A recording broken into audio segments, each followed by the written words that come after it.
Hello guys, in this tutorial you will learn how you can connect your email inbox with your account on the Thunderbird application, for example, to manage your inbox through the Thunderbird app, to send messages, to receive incoming emails, and so on and so forth. So let us guide you through this.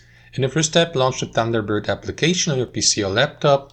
And as you can see guys, I already connected an external email address here, a Gmail email address in this case here. So if you'd like to add a new account or connect a new email address, guys, what you want to do is right click into your current email address here and select settings. That is going to redirect you to your account settings.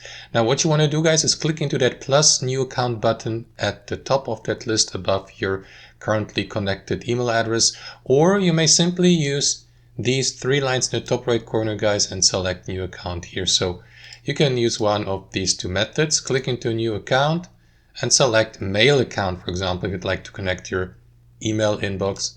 And after that, Thunderbird will ask you to enter your username here as well as the email address you'd like to connect. So make sure that you don't make any typos. And after that, click into continue.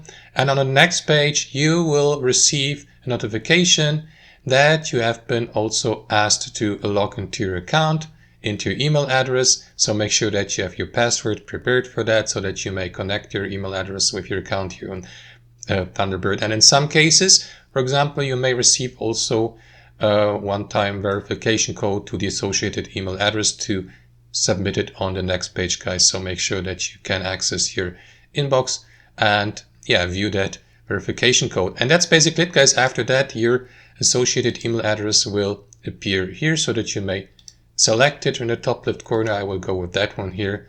And that's basically it, guys. That's how it works. Thanks for watching, and I'll see you next time.